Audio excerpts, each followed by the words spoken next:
Welcome to Booked with Pap. I'm the host, Mike Papantonio. Today's guest is a name that will instantly resonate with fans of espionage intrigue. An iconic character in modern fiction. He is the James Bond guy. He's written more about it, done more. He's the author that I think really helped define who James Bond is, kept it alive up until today. We're joined by Raymond Benson. He's an accomplished author. He's a composer. He's a storyteller who carried forward the legacy of 007 in the literary world.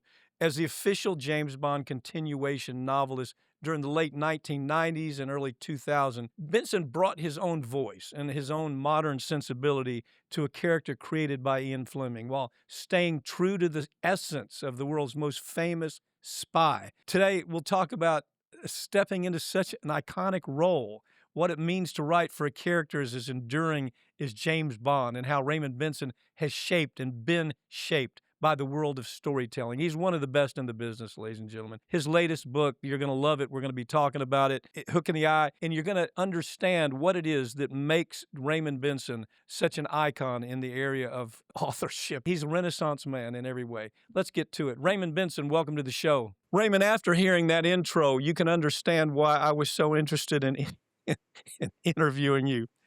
We were chatting just a little bit ahead of time, and I said this. I've interviewed everybody from Al Pacino to Sting to Keith Urban. I mean, name it. I've probably interviewed him, Matthew McConaughey.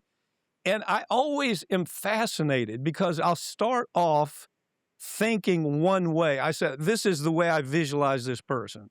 And then by the time I've done my research and by the time the interview's over, it's like I've met somebody else. And I think that's how an interview should go, frankly. I think you ought to have parameters of what you want to talk about. But at the end of that, you ought to come away saying, man, this is an impressive person. Raymond, I just got to say it. I'm impressed. I got to, your swath is big. I mean, this is no time for you to be modest.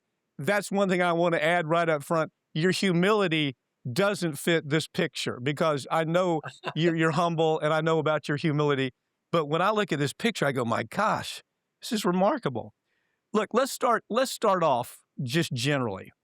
Everybody knows you as the Bond guy, the guy who writes the novels, the guy who's created so many important scenes with James Bond. And so I think when they think of Raymond Benson, they say this is the guy that probably is the expert where it comes to James Bond. Everything from games to videos to Playboy articles to books. And I'm going, my God, how do you get there? But they miss so much about you if that's where they go. I mean, people, concert pianists that you wrote the score. You wrote a score of songs with the Bond songs that you moved from being a director on Broadway, that you wrote music for Broadway, that you created a niche where you actually did video games that were some of the biggest selling video games in the world, by the way, not just America, That's in true. the world. That's true. I must correct you, though. I never got on Broadway. I was off Broadway. Well, you were close enough, brother. I got to tell you that. You were close enough. So having said all that, there's a few things that struck me. I mean, I'm looking at this whole history, and my first contact with the whole Bond series probably was Goldfinger. That's what I saw Goldfinger, and I said, God, this is something really different. Let's talk about what struck you, what brought you into the Bond world. Okay. Well, I was growing up in a small town in West Texas, Odessa. I call it Odessalation. We're talking early 60s. It hadn't grown, to the boom that it would in the 1980s. But, I was 9 years old, and this movie Goldfinger was playing, and actually, I learned about it from our next door neighbor. There were two girls there, a couple of years younger, a year and a couple of years younger than me. They were playmates, and I was over to their house, and I heard this music coming from their stereo in the living room. And I went, what is this music? And I went in there. It was the soundtrack album of Goldfinger. And I said, "What is this?" And John John and the Bar mom, John the John Barry, music. Yeah, yes, okay. yes, John Barry's music. And the mom said, "Oh, that's that movie is playing, Goldfinger with James Bond." And I went, "Oh, wow." And I went home and I said, "Dad, we gotta go see Goldfinger." And he went, We do?" You know? You're And 8 so years he old, son. I don't know if you can 9, I was oh, 9. 9, okay, yeah, yeah. So, he took me, and it opened up all kinds of, doors. My libido was just kicking in, it was this whole new fantasy world that I had no idea about, and The so I Bo just became The Bond women look pretty good, at 9 well, years o yeah, yeah. you know Even back you then, know, yeah, uh-huh. and that yeah, and so, I was hooked immediately, and I found out, well, there were 2 movies before that, Yeah, and coincidentally, like about 5 to 6 months later, the film company released Dr. No and From Russia with Love as a double bill to catch up people who had discovered Bond with Goldfinger. And that came out like 5 months later. So I saw Dr. No and From Russia with Love on the big screen. And yeah. so I saw the first 3 movies within 6 months Wow, at 9 years old. yeah. And then, the paperbacks by Ian Fleming were everywhere at Right, that time, right, right. the old Signet paperbacks. Almost So I started ubiquitous. They were everywhere. They were written yeah. quickly and, still entertaining, but they were everywhere, yeah. Well, they were big sellers, Yeah, yeah. millions of copies being sold. So I started reading the books, even at 9 years old, 9 and 10 years old. Some of it went over my head, but I could grasp the stories, and I just became a fan, and stayed with Bond all this time. Now, I became a normal person. I went to college, and during the '70s, I wasn't so much into it. But back when in the '80s, I was living in New York City and I was doing theater. I was a musician. I was a director, um, and Can two can things can I happened in can I can I 1981. interrupt you can I interrupt you there?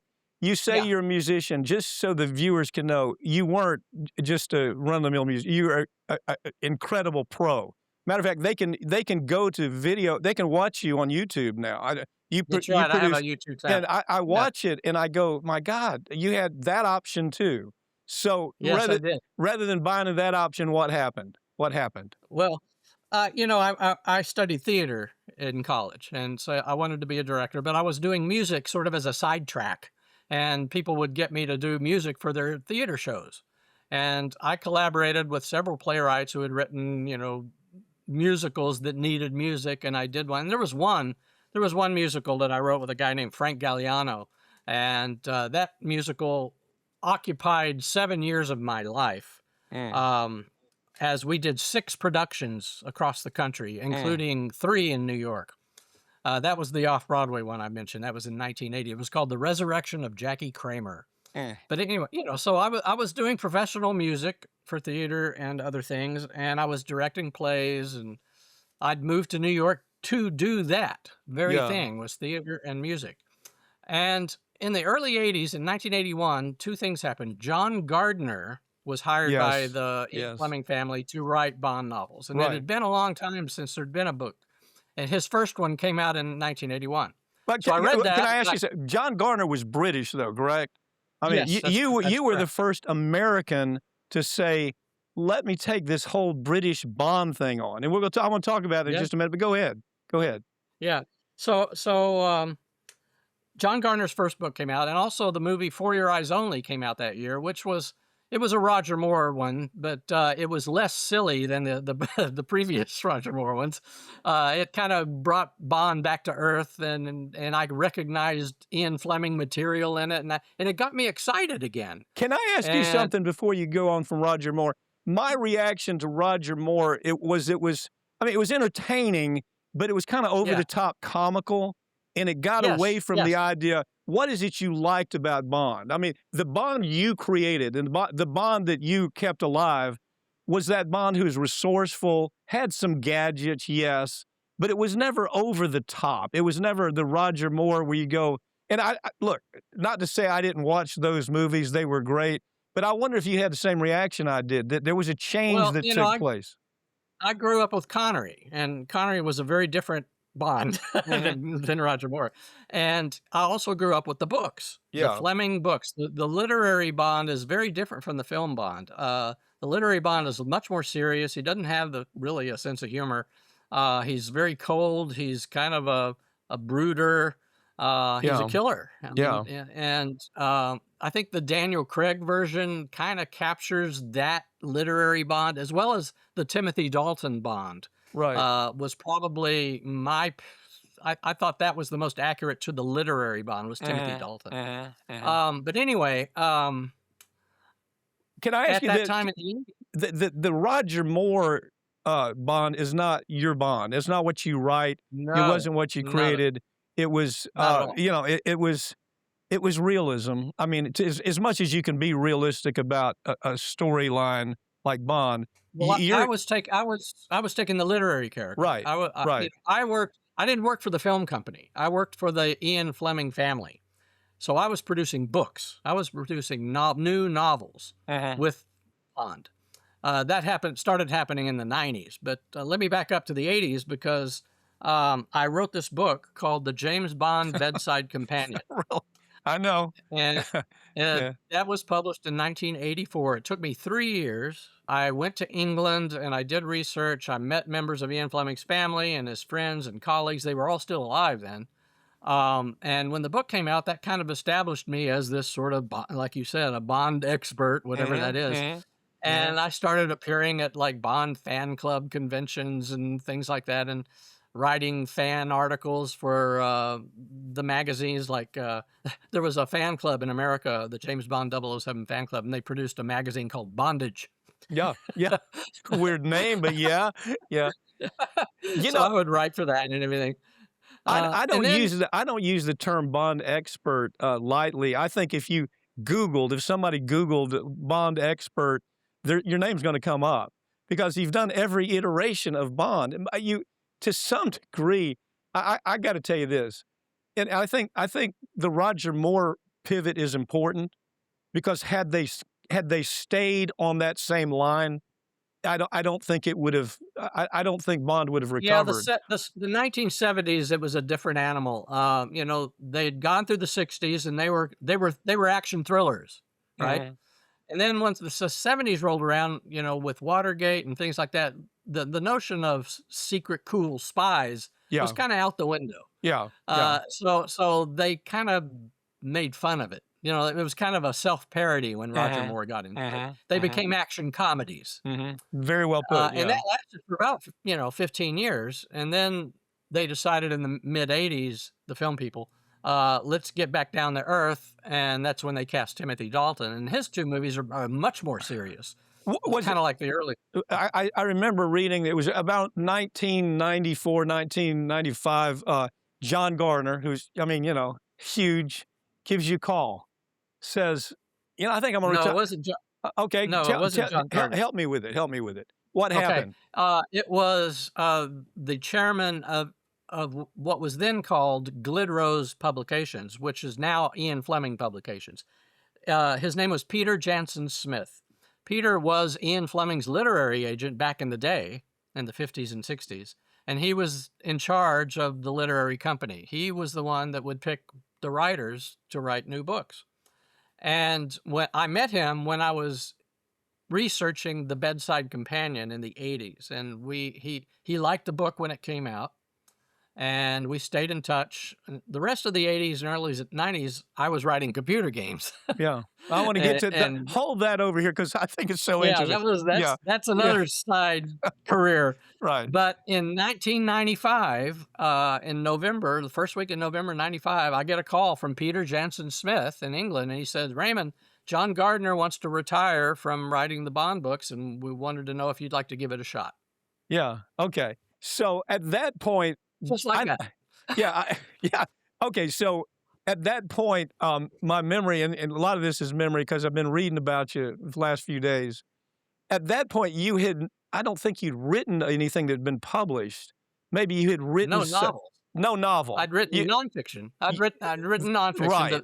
The Bedside Companion Right. was a huge seller, That's a right. bestseller. That's right. And everything. But as far My computer game work was writing fiction. okay. Because these were story-based adventure games, and I would write the plots and the dialogues of all the characters, and they were very complex with stories with different paths that you could take, and so you had to write each path.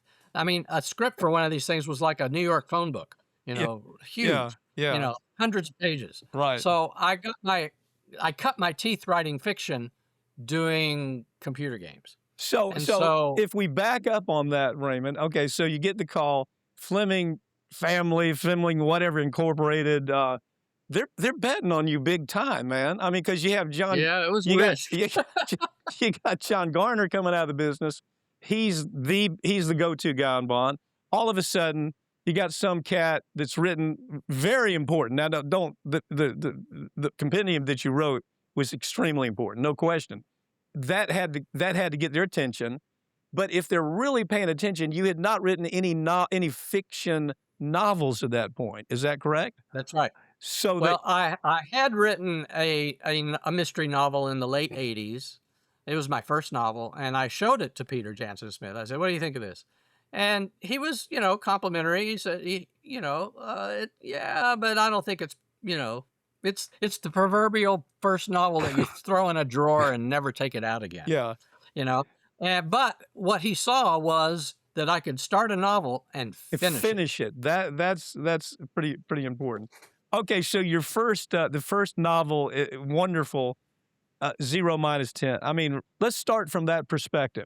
That's your first shot. Everybody's all in on Raymond Benson. So this is your first shot. Talk about that novel, because I think it's an important, pivotal novel. When I was asked if I wanted to do it, I had to say yes, but I knew I was stepping in pretty big shoes. I had to kind of audition. I had to come up with, they wanted me to write an outline of the story I wanted to do, and that had to be approved by not only the Fleming estate, but also the British publisher and the American publisher. So I was kind of being critiqued 3 ways. Once that was approved, I had to write the first 4 chapters on spec and let them approve all that. Right. And, at any time they could have said, well, this is not going to work out. But once they approved all that, they thought, well, he looks like he can do it. So they gave me the contract after that audition process. So then I with the outline that I had created, I knew what locations I wanted and all this. So I flew to Hong Kong in May of 1996, 30 years ago this month. And did my research in Hong Kong. I also went into southern China and to Macau, which are all locations in the story. Then I came back. I had my research, my photos, my outline, and then I wrote it over the summer. Turned it in around August, September, and then it went through a couple of months of editing, and then it was published the following spring in 1997. Wait, I don't want to take you in a cul-de-sac here, but we have writers that they're going to be watching this, and I think this is your term. I've seen it somewhere that I read about you, or maybe it's in our conversation. There's the plotter, and then there's the pantser. Pantser. Yeah. Yes. You are a plotter, right? I definitely am a plotter. Talk about that just a little bit, because writers, writers see this career that you built on this weird handshake. Never had written a fiction novel, and all of a sudden, this huge career that you build in defining who James Bond is. They got to be asking plotter or a pantser. So talk about it a little bit. I mean, it was an unorthodox entry into publishing. I must admit, I was very, very lucky and fortunate and privileged that they just asked me. I didn't have to. I didn't have to ask for it. Yeah. I didn't. It wasn't even in my dream house. It was. I didn't even have that in my mind that I would someday write. Gee, I'd love to write a Bond novel. That wasn't even in my wheelhouse. You know what I'm thinking? I'm thinking most writers listen to this. This will never happen to you. But it happened to you. And but there are writers that look at, how do I go about doing this? I listened to you just then.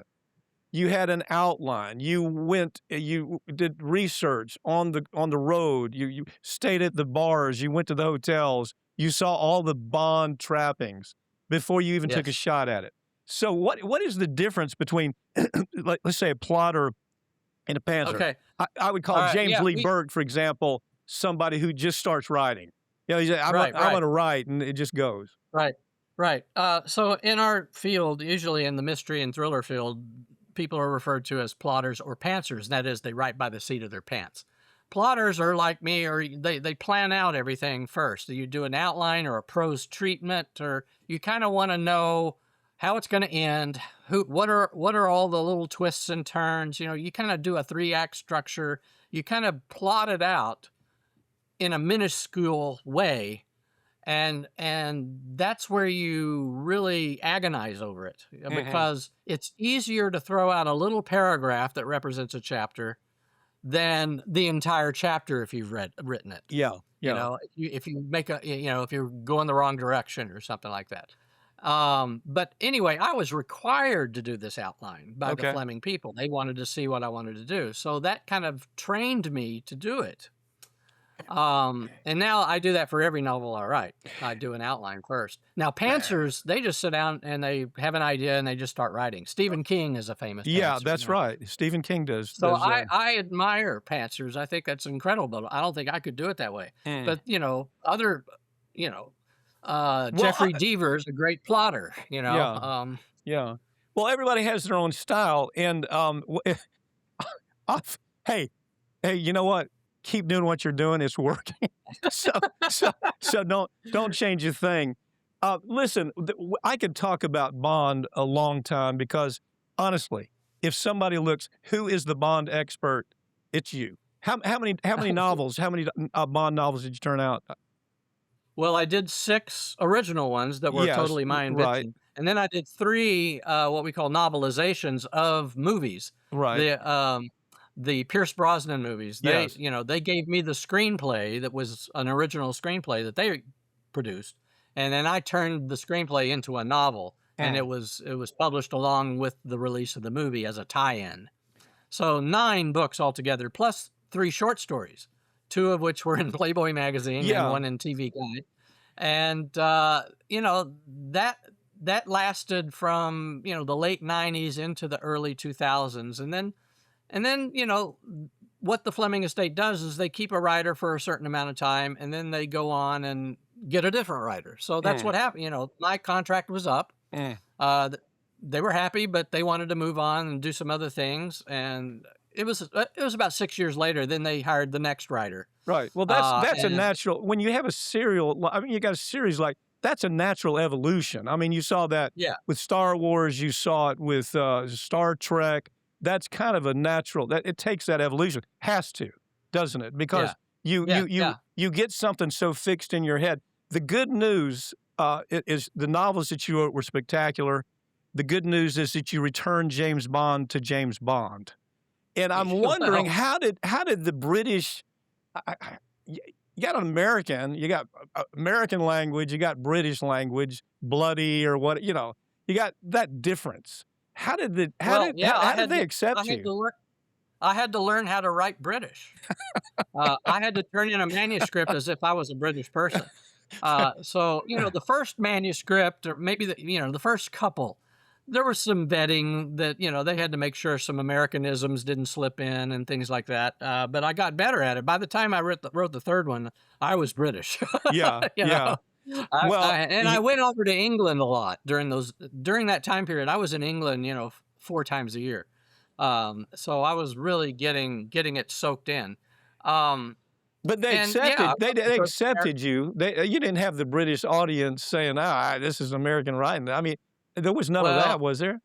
there was a small contingent that gave me some guff, Yeah, but mostly I was accepted yeah. because I think the work spoke for itself. I hope. We Um, Yeah, but we've got so much here. I mean, I remember I remember talking. Well, there's so many times I've interviewed folks, and the breadth of their career is so big, and that is your career. I mean, we could sit and talk about Bond all day long. I think anybody that does a quick look is going to understand why I'm focusing so much on the Bond aspect of this. But there's so much more to the story. Okay, the that's book, true. I do think that's going to be my legacy after I'm gone. Is Oh, I'm going to be known as the first American to write James Bond. no That's question. that's going to be my legacy. Well, I started You off know, with the Bond and expert because I'll I take it. Well, yeah, I think I started off with the term Bond expert because you've written, I mean, everything that's Bond, you kind of did, which takes me all the way back to the beginning of this interview. When you discovered Bond with Goldfinger, did it develop to where you were buying all the Bond merchandise, the Bond? Oh yeah, yeah. Yeah. It's like any child would do. I mean, it's like if you take Star Wars, for example, all those things that they make, the collectibles. Did you go Right. through that as growing up? Well, in the 60s, I was still a kid, you know? I Yeah, mean, yeah, so yes, the Christmas of '65, that's when all that stuff came out. yeah. You know, you had board games and jigsaw puzzles and action figures and a fake attaché case and you know, all the stuff, you know, even toiletries, Yeah, 007 toiletries. yeah. Um, Bond cologne. so Yeah, yeah, yeah, 007 yeah. cologne. Yeah, yeah. Yeah, yeah, yeah. All that stuff. And, you know, I bought all the books as they came out. The soundtrack music. I was really into the music. You know, John Barry's music is fantastic. Well, you did a concert one time. I'm trying to, again, there's so much here, but I review. Yeah, I remember reading that you did a concert where you performed all of John Barry's music. Well, well, what happened? not all of it. Yeah, Not all it of was it. a suite, Yeah. a suite. Okay. And it was for John Barry. Yeah. Yeah. Yeah. It was a tribute to John Barry in England in 2002. And I was invited to do this suite on the piano for him, and it was 500 people there, including the producers of the films and some of the actors and people like that in the audience.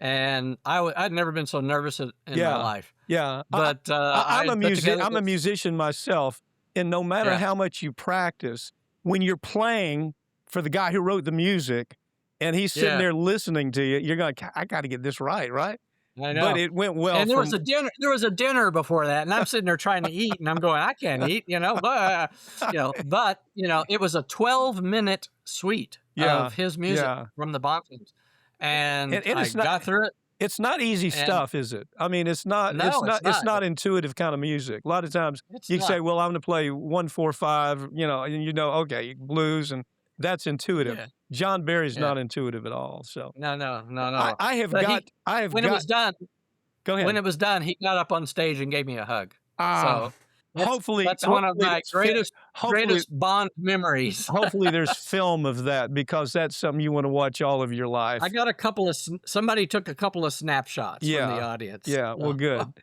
Um, let's talk about your latest book. I read it.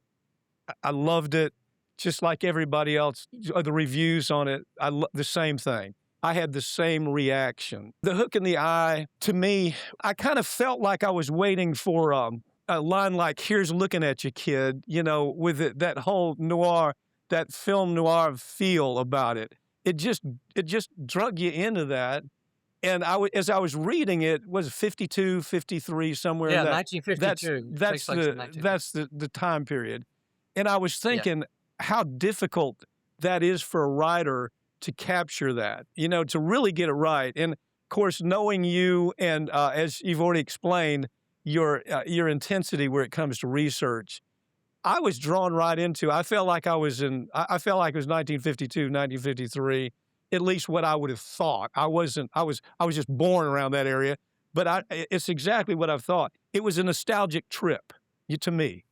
It was mystery. It was romance. It's a spy story that was all put into this film noir kind of. I could almost see the film taking place in front of me. That's how well it was written. In black and white. In black and white. Black and white. Give the readers just a little taste of it. When you're writing it, Okay. this is how I want to describe it in a Well, short. this novel's back in the Bond world. It stars Felix Leiter, Right. who is James Bond's best friend. Right. His American pal and ally who was in the CIA, but then he after he has a mishap with a shark, he loses a couple of appendages, and so he has to leave the CIA, and he works for Pinkertons as a detective. Now, the movies have never done that.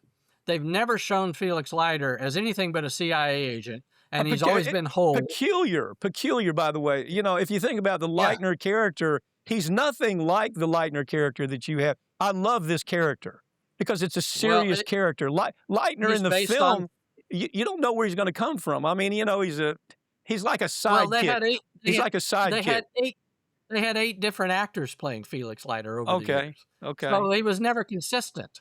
And so, I based him on Fleming's books, the Leiter character in Ian Fleming's books.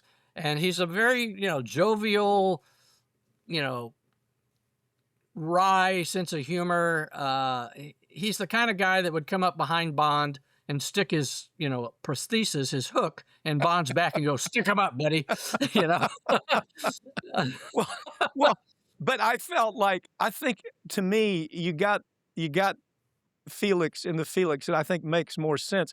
It's almost like in the movies they put him in there and he He's never just a second banana. yeah, He's he just a never fit second in. banana. He never really fit in.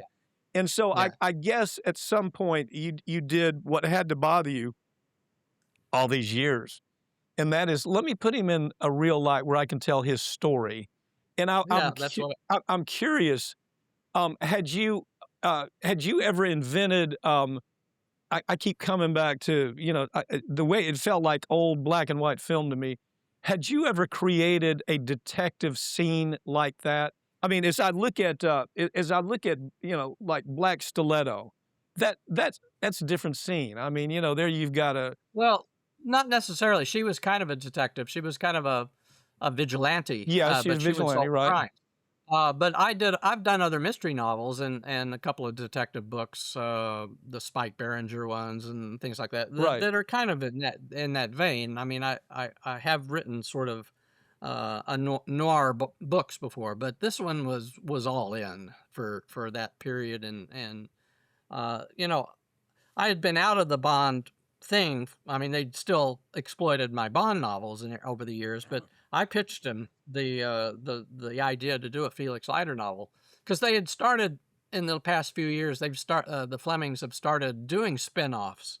For example, they started a series featuring Q Yeah, as the main character, yeah, yeah. and they have another series that star the other 00 agents, not Uh-huh. Bond, but the other 00 Right, agents. right. And so I thought, well, why not? Let's do Felix Leiter, and they went for it. And so that's how that came So about. the 10,000 foot of this, I love. You got a retired Marine, highly decorated, worked for the CIA, as you point out. Shark attack. Was that Live and Let Die? Was that?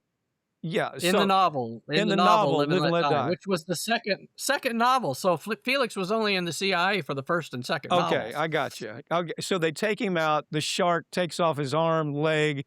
He's got kind of, I call it his trick prosthesis leg, which we'll talk about. I think it's your hopeless return to the gadget, but we'll talk about that a little bit. So anyway, he's working for Pinkerton, right?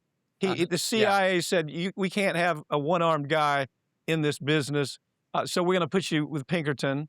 And so this, Well, they offer him a desk job, and he doesn't want a desk job. That's right. So Pinkerton, start from Pinkerton. Where does this novel go? I don't want to give out too much. I hate when I'm doing an interview of an author, I'm very careful to let the author tell the story because I don't want to give anything up. This story has twists and turns everywhere. I mean, you're reading a chapter and they're in a hotel room. Next thing, that motorcycle is driving by trying to kill them. So anyway, you talk about it a little bit in your words. Well, Felix was working for Pinkerton's, and he lives in New York, and so he's lives in New York, and he gets assignments, security assignments, and night watchman assignments, really boring stuff. But he's a night watchman at the Ansonia Hotel in Manhattan one night, and there's a gunshot, and he goes up to investigate, and there's a dead guy on the floor, and the killer runs out past him, knocks him down, and escapes. Before he can do anything. And Felix goes into the room and he finds all kinds of spy communication equipment, the same kind of equipment that like the Rosenbergs would have had, or the people that were leaking secrets from Los Alamos, that kind of ham radios and stuff like that, and coding things, and he recognizes it from his time with the CIA. He goes, "Oh, this is spy stuff," And then the cops come and everything, but he wants to, he's curious and he wants to investigate this stuff. So that's the the catalyst for the story. And then you have Uh, two competing organizations, one Russian spy organization, another organization that wants to do away with communism throughout the world. And right, can I tell you something? The cleverness of how you weave that in. I mean, I'm pretty intuitive when I read a book. I kind of see it coming, you know. This is one that I don't care how many spy novels you read, you need to read this because you're going to have the same reaction I do. So much of it you don't see coming. And that's what I think a good novel does, doesn't it? I mean, it should surprise you. It ought to take right. a turn Y- and you go, wow, I never thought that was going to happen. But you certainly master that in this book. I guess when I'm reading it, I'm also reading it and wondering, is there a second Felix novel coming out? Because you really just started developing, I mean, to me, you don't, of course, you don't ever ask an author that, but as I was reading it, I'm going, God, this is such a great All, setup for another. all I can say at this point is we'll see. Okay, we'll see. Well, I want to talk to you about the chemistry in that book a little bit. God, I fell in love with I fell in love with Dora. You know, this Eastern European. You know, she's just so clever. She can handle herself. It's like you would fall in love with this woman immediately. It took Felix a little longer than I thought. Maybe not, but she's strategic. She's manipulative. It's like has no fear. And I thought, what a great character. Now, I don't want any spoilers. I'm not going to put any spoilers. But I got to tell you something, man. You got to do that again. You got to develop her more in the second novel. I hope that you're going to do it. You take them on a 5-day a 5-day road trip. Now, can I tell you Yes. something as a writer myself? I loved that. You know why?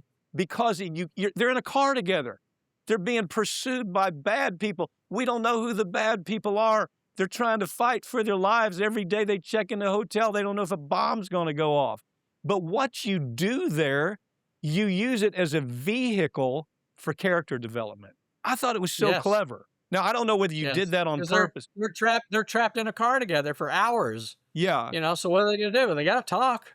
Yeah. So that's I that's how they kinda get to know each other. I just thought the character development aspect of that was a really a smart way to go about doing it. And I don't know whether you've ever used that before, but man, it sure did work. Let me talk to you in general about writing because you know your skill set is just incredible.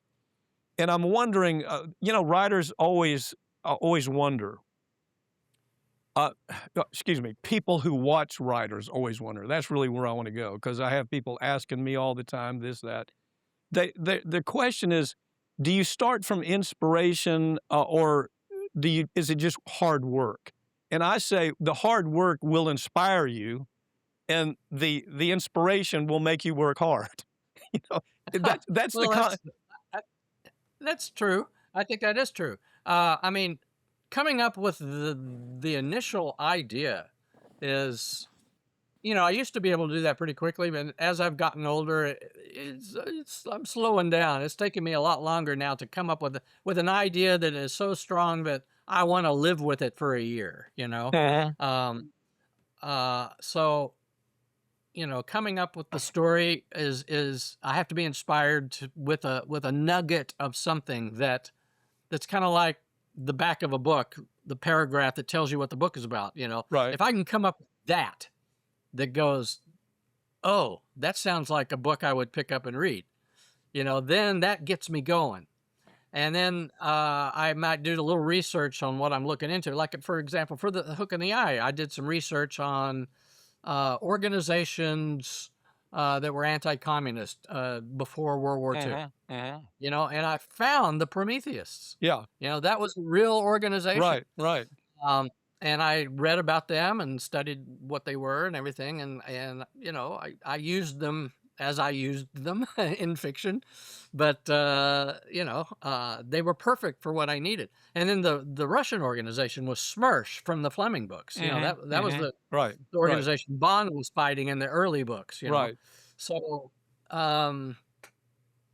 it all kind of came together. But is that normal, Raymond? I mean, when I do think some people stop trying to write because they don't feel inspired, and they don't, I don't think, get the idea that a lot of days Raymond Benson will wake up uninspired, but Raymond Benson will sit there for 8 hours and crank away anyway, and the inspiration hopefully comes from that hard work. I don't think there's a golden rule here. I don't think there's a one No, thing that works for and everybody. everybody has their own method, modus operandi. Everybody, what the way I write is, you know, if I was teaching creative writing, I would tell them, the students, well, this is the way I do it. If you want to try it that way, fine. But if you have your own method or your own process, go ahead and try it. Whatever works for you is really the thing that works. Well, I mean, even back to when you were doing these, I hate to even gloss over these video games were not just normal. These were some of the biggest games in the world, the biggest Yeah. selling adventure games in the world. And you mentioned earlier that what you would do is you would have to really detail that, and that maybe is where your plotting came from. I got to detail every aspect of this. I've got to come up with a stack this big of how we're going to approach this idea. There's no way to do that except to jump in, feel the frustration of hard work, and to do it. Is there? Yeah, that's pretty true. I mean, I like to, once I have the premise of what's going to be what it's going to be about, I want to know how it ends. What's the goal that I'm working toward? Mm-hmm. And once I know that, then everything else, I can play with. I can improvise. I can during the outline phase, as long as I know that I'm heading toward that ultimate goal. Mm-hmm. Now, let me ask you this.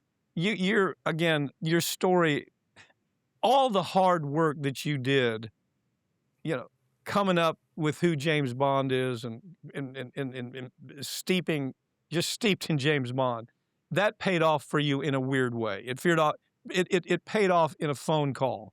Hey, we want you to write our books. That doesn't happen to most authors. What is it? But I still think that frustration. Surely you do. That somebody's saying, God, I've written such a good book here. I know it's a good book. I feel it's a good book. Everybody's read it, says it's a good book.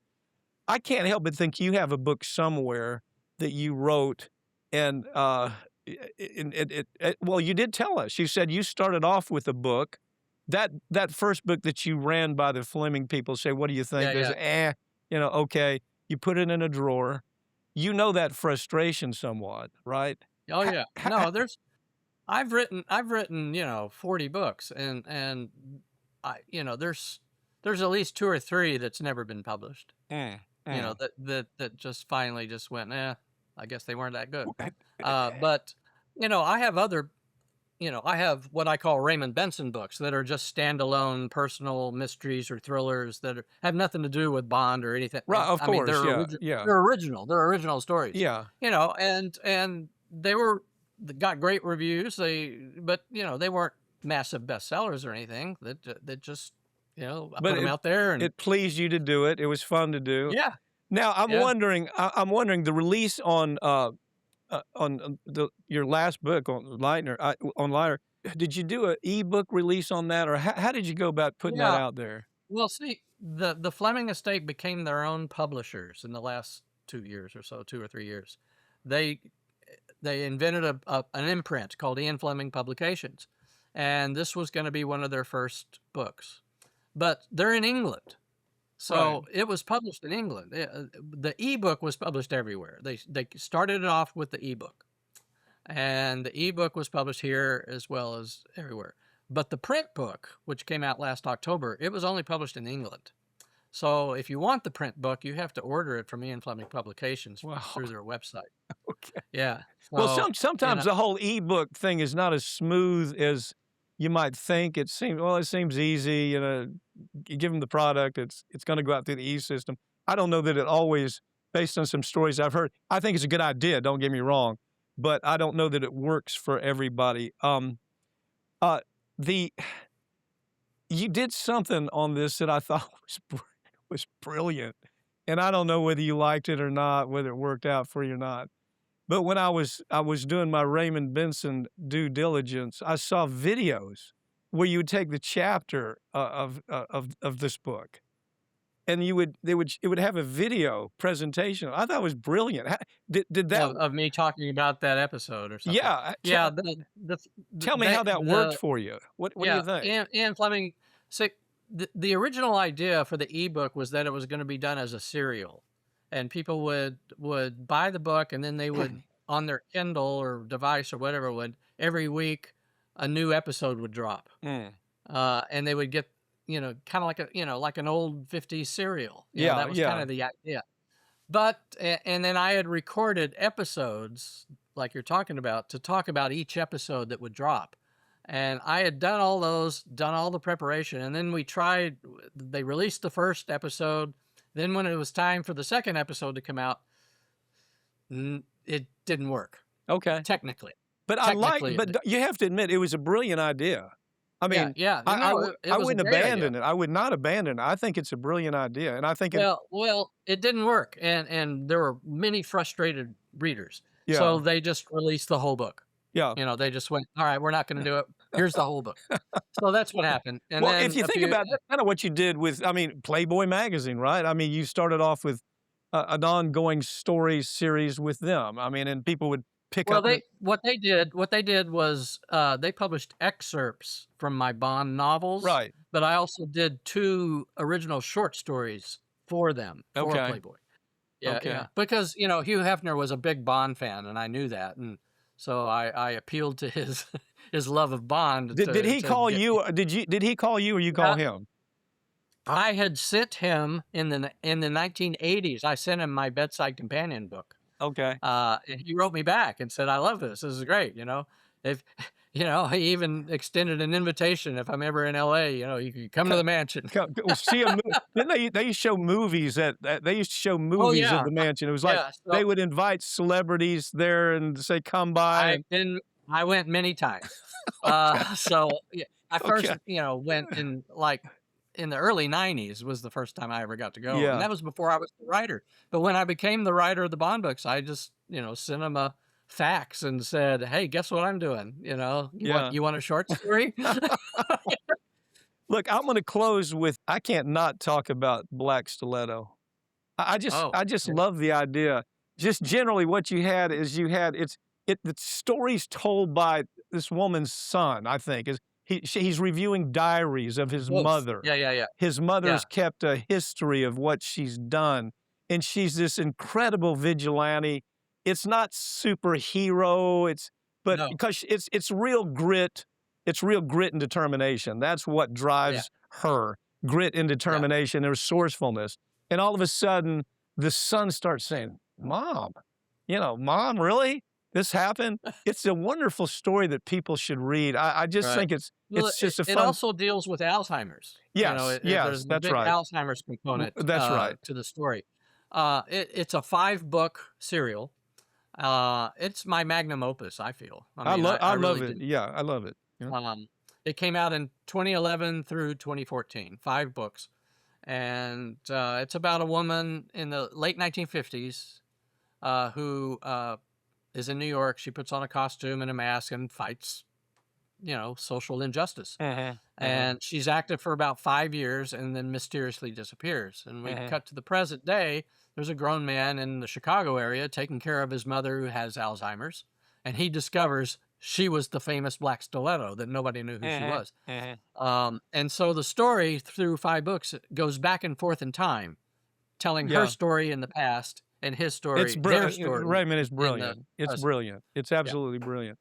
Well, thank you. I wish we had more time. I got to tell you, my ending is the same as my beginning. I just think you're one of the most talented writers out there, and to look at your career, it's so damn inspirational for anybody who wants to write. They're not always going to get a phone call like you got, but but the inspiration really lies in what you did with the phone call.